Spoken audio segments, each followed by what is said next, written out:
What's up guys? Welcome to my channel. So ngayon tinutuno ko yung minor ni Boxer 150. So yan, ganda ng tuno niya ngayon kasi meron tayong RPM gauge. So mas maganda palang magtuno kung meron kang RPM gauge kasi makukuha mo talaga yung pinakasaktong tuno niya. So yan guys, based sa kanyang manual is 1400 RPM yung kanyang minor dapat. So nung hindi ko pa siya kinabitan ng RPM gauge, yung pagtuno ko palagi is nasa below 1000 lang, kaya minsan napamatayan tayo sa traffic. So yan, kung makikita nyo nasa 1400 siya. Mas napaka-stable niya, hindi siya nagagalaw-galaw, hindi nagbabago-bago yung kanyang RPM. So yan na yung pinakatuno niya. Kasi pag nagbabago-bago, ibig sabihin hindi pa yun yung pinakatuno niya. So yan, pag piniga-piga mo siya, yan, babalik rin siya ulit pag minor mo. Babalik din siya ulit sa 1400 RPM.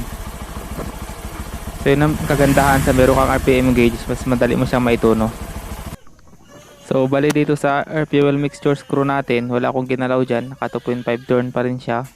Sa previous na pagtuno, hindi ko na yung ginalaw, yung in-adjust ko na lang is yung idle nya.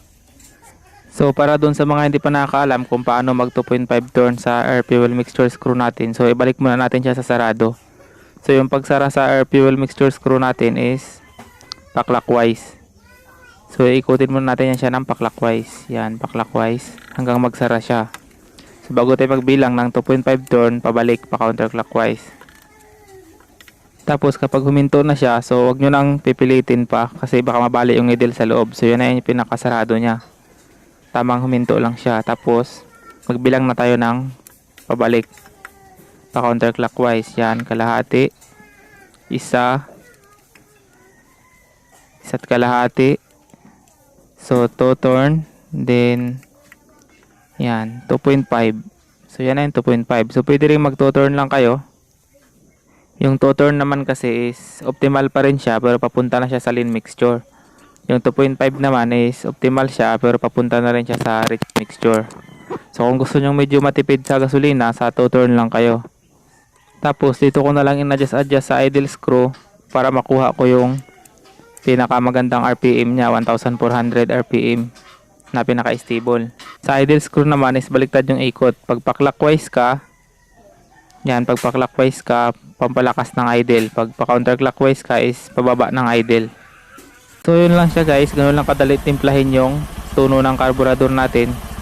Pag naset nyo na yung desired nyo na air fuel mixture, mag-adjust na lang kayo sa idle. So doon na lang kayo sa idle mag-adjust para makuha nyo yung pinakasaktong RPM nya. So pwede naman kayo bumaba ng RPM kung gusto nyo medyo mas mababa ang minor, kung ayaw nyo medyo magastos.